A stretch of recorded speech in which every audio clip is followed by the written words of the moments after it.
కంటే ముందుగా సంక్రాంతిని తలపించేలా కొత్తపేట నియోజకవర్గం ఆత్రేయపురంలో ఏర్పాటు చేసిన sir order cotton Godavari trophy పోటీలు అట్టహాసంగా ప్రారంభమై స్థానిక ఎమ్మెల్యే బండారు సత్యానందరావు పూజా కార్యక్రమంలో పాల్గొని పోటీలను ప్రారంభించారు. అమలాపురం పార్లమెంట్ సభ్యులు గంటి హరీష్ మధురు జెండా ఊపి స్విమ్మింగ్ పోటీలను ప్రారంభించారు. అలాగే జిల్లా కలెక్టర్ రావిరాల మహేష్ కుమార్ జ్యోతి ప్రజ్వలన చేశారు. అనంతరం ఎమ్మెల్యే సత్యానందరావు ఆర్డీఓ శ్రీకర్ రాష్ట్ర తెలుగు రైతు ప్రధాన కార్యదర్శి ఆకుల రామకృష్ణలో శాంతి కపోతలను గాల్లోకి ఎగరవేసి తిలకించేందుకు ప్రజలు పెద్ద ఎత్తున తరలి రావడంతో ఆత్రేయపురం కెనాల్ జనసంద్రంగా మారింది. కార్యక్రమంలో కూటమి నాయకులు కార్యకర్తలు పాల్గొన్నారు. జ్యోతి చీకటిని రూపుమాపుతుంది, జ్యోతి వెలుగునిస్తుంది. మరి ఈ సమాజంలో నైతిక విలువలు పడిపోతున్న నేటి సమాజంలో మానసిక ఆరోగ్యం కుంటిపడుతుంది, శారీరక ఆరోగ్యం కుంటిపడుతుంది. వీటికి క్రీడ చాలా చక్కటి ఆయుధం. అందుకే రాష్ట్ర ముఖ్యమంత్రి వర్యులు నారా చంద్రబాబు నాయుడు గారి యొక్క పిలుపు మేరకు కొత్తపేట శాసనసభ్యులు బండారు సత్యానందరావు గారి యొక్క పర్యవేక్షణలో జిల్లాని అభివృద్ధి వైపుకు తీసుకువెళ్తున్నటువంటి రావిరాల మహేష్ కుమార్ గారు వివిధ రాష్ట్రాల్లో వివిధ ప్రాంతాల నుంచి వివిధ జిల్లాల నుంచి ఇచ్చేశారు వీళ్ళు. మరి గౌరవ కలెక్టర్ గారు కొత్తపేట శాసనసభ్యులు బండారు సత్యానందరావు గారి సారథ్యంలో బోటు పోటీలను, పడవ పందాలను స్టార్ట్ చేయబోతున్నారు. నేను 3 అనేటప్పుడు స్టార్ట్ అవ్వండి బాబు. రెడీ 1 2 సార్ అది కాదు boat set. Please continue sir. ఒక్కసారి నా మాట వినమన్నాను, అందుకే ప్లీజ్ కంటిన్యూ. నాగబాబు కంగారు పడు, మళ్ళీ స్టార్ట్ చేస్తున్నానండి. దయవుంచి ఎవ్వరు మాట్లాడుతూ నా మాట మాత్రం వినండి బాబు. Ready 1 2 3 start. గౌరవ కలెక్టర్ గారు తమ అమూల్యమైన హస్తాలతో కేరళను తలపించేలా ఎక్కడో కేరళలో జరిగే పోటీలను రన్నింగ్ అయ్యేదాకా ఇంకెవరు మైక్ లో మాట్లాడవద్దు, ఓన్లీ క్లాప్స్. కలెక్టర్ గారు ఊపిన వెంటనే కౌంటర్ పీరియడ్, కలెక్టర్ గారు ఫ్లాగ్ ఊపిన వెంటనే విధులు వేస్తాం, లాంగ్ విధులు. మన కరతాళతో అభినందన తెలియజేద్దాం. మరి అమలాపురం పార్లమెంటు సభ్యులు హరీష్ గారు మరి కొత్త ఈత పోటీలు స్టార్ట్ కాబట్టి మరి చక్కగా ఈ కార్యక్రమంలో నియోజకవర్గ అతిరథ మహారథులు కూడా అందరూ కూడా విచ్చేశారు. ప్రింట్ అండ్ ఎలక్ట్రానిక్ మీడియా మిత్రులందరూ కూడా ధన్యవాదాలు తెలియజేసుకుంటూ కలెక్టర్ గారిని తమ అమూల్యమైన సందేశాన్ని వస్తుంది. So I think coming 3 days no, it will be very colorful. So play safe. I want all the concerned participants safe ga play cheskondi. I don't want any incidents to happen. And again all the safety features kuda teeskunnaru.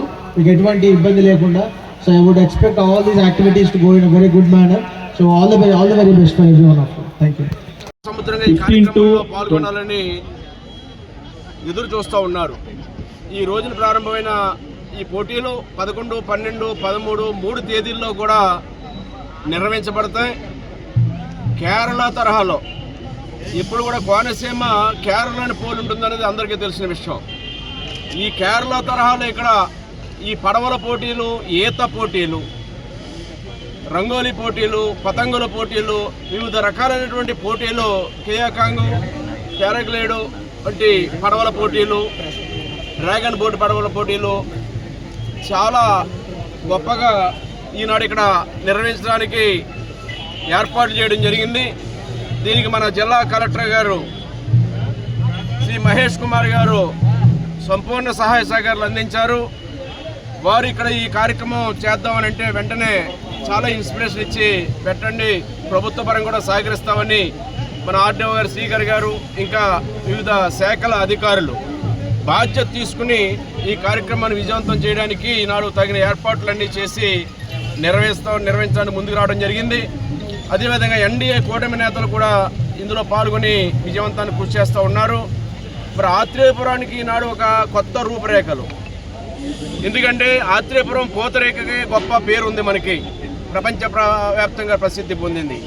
అదేవిధంగా ఈ ప్రాంతాన్ని అభివృద్ధి చేయడానికి ఆత్రేయపురం పూతరేకలు కానివ్వండి, లేదా ఈ యొక్క tourism కింద ఈ పడవల పోటీలన్నీ కూడా ఒక సింబాలిక్గా ఆత్రేయపురం అనేటప్పటికీ ప్రతి సంవత్సరం సంక్రాంతి సందర్భంగా ఈ పోటీలు ఇక్కడ నిర్వహించడం, అదేవిధంగా టూరిజం ప్రమోట్ చేయడం కోసం ఈ ప్రాంతం అంటే సుందరమైన ప్రాంతం, పచ్చడైన ప్రాంతం, పుష్కలంగా కాలువలు, మెయిన్ కెనాల్, సెంట్రల్ డెల్టాకు నీరు అందించే మెయిన్ కెనాల్ ఉంది. ఇక్కడ ఈ లొల్ల లాకులు ఉన్నాయి.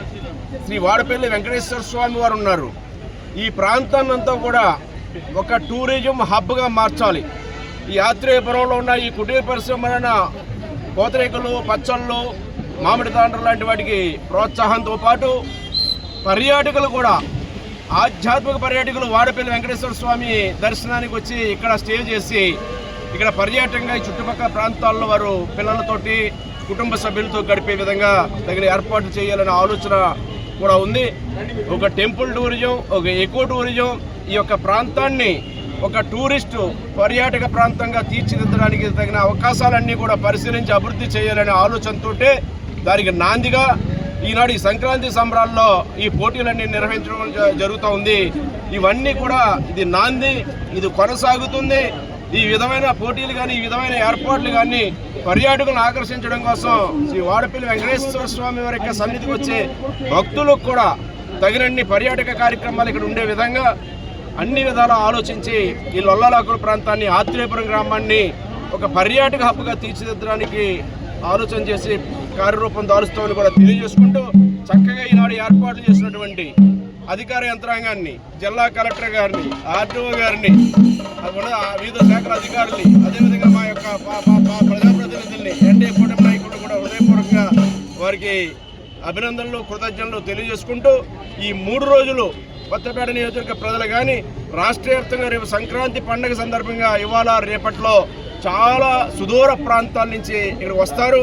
మరి ఇక్కడికి వచ్చిన వారు ఇంచుమించుగా ఒక 500 మంది ఇతర జిల్లాల నుంచి, ఇతర రాష్ట్రాల నుంచి ఈతలో పాలు పంచుకునే వాళ్ళు కానీ, పడవల పోటీల్లో పాలు పంచుకునే వారు కానీ, లేదా వివిధ రకాల పోటీల్లో పాలు పంచుకునే అందరూ రావడం జరిగింది. ఒక 500 మంది బయట ప్రాంతాల నుంచి చిన్న పిల్లలు, ఇప్పుడే చూసాం 7 సంవత్సరాల బాలుడు 1 కిలోమీటరు, గుంటూరు చెందినటువంటి అబ్బాయి శ్రీ సాయి 1 కిలోమీటరు ఈత పోటీల్లో పాలు పంచుకోవడానికి ముందే మేము చూడటం జరిగింది. ఈ విధంగా ఎక్కడెక్కడ